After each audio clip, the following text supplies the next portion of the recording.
करना और सामाजिक न्याय की बात करना और जातीय जनगणना की बात करना, ये जातिवाद नहीं है।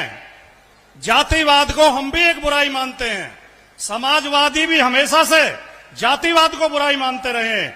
और इस देश में अगर जाति तोड़ो का नारा दिया तो बाबा साहब अंबेडकर ने दिया और डॉक्टर राम मनोहर लोहिया ने दिया। ये जो हमारे विरोधी हैं, ये तो हमेशा जातिवाद के पोषक हैं। ये तो जातिवाद और सांप्रदायिकता पे ही राजनीति करते हैं। तो आरक्षण की बात करना, सामाजिक न्याय की बात करना, एक बड़े वर्ग को जिसकी संख्या 85% है, उस वर्ग को अधिकार देने की बात करना जातिवाद नहीं है, बल्कि जातिवाद को खत्म करने का प्रयास है। तो जब ये लोग हमसे बहस में, चर्चा में, ये हमारे एक एक कार्यकर्ता को समझना चाहिए कि हम जो मांग कर रहे हैं, हम जो लड़ाई लड़ रहे हैं, हम वो लड़ाई लड़ रहे हैं जो भारत के संविधान की भावना है। भारत के संविधान की भावना के तहत अभी सरोज साहब ने वो सारे अनुच्छेद आपको बताए, 339, 340, 341, जो सामाजिक न्याय की बात करते हैं। जो जातीय आंकड़े जब हमारे पास नहीं होंगे तो हम न्याय कैसे दे पाएंगे?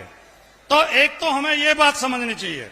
दूसरा, हमें ये समझना चाहिए कि अगर हम सारे समाज का सर्वांगीण विकास नहीं कर पाते हैं तो हम इस देश का भी नुकसान कर रहे हैं, हम इस देश को कमजोर कर रहे हैं। साथियों, इतिहास हमें बताता है कि हमारी परतंत्रता का केवल एक ही कारण था। इस देश में 10-10 हजार, 12-12 हजार, 15-15 हजार की सेना लेकर लोग आए और हमें रौंदते चले गए। और राजा तो आए, इस देश में लुटेरे आए, अपने गिरोह लेके आए, वो हमें लूट कर चले गए। महमूद गजनवी 17 बार मंदिरों को लूट के चला गया। सोमनाथ के मंदिर में जो मूर्तियां थी, सोने चांदी हीरे जवाहरात थे, उन्हें गधों पर, घोड़ों पर लाद के अपने देश ले गया। और जहां इस देश की जनसंख्या उस समय भी 10 करोड़ से ज्यादा थी, आज हम 140 करोड़ हैं, लेकिन उस समय भी 10 करोड़ से ज्यादा संख्या थी। 10 करोड़ लोगों को लूटते हुए लुटेरे चले गए। क्यों? क्योंकि हम जातियों में बांट के रखे गए थे, हम वर्गों में बांट के रखे गए थे। हमें बताया गया था कि तुम्हारा काम शासन करने का नहीं है, तुम्हारा काम पढ़ने लिखने का नहीं है, तुम्हारा काम बौद्धिक कार्य नहीं है, तुम्हें हमारी सेवा करनी है, तुम्हें खेतों में हल चलाने हैं, तुम्हें पशु पालने हैं, तुम्हें हमारे बच्चों को पिलाने के लिए दूध पैदा करना है, हमारा पेट भरने के लिए अनाज पैदा करना है, हमारे पहनने के लिए कपड़े बनाने हैं।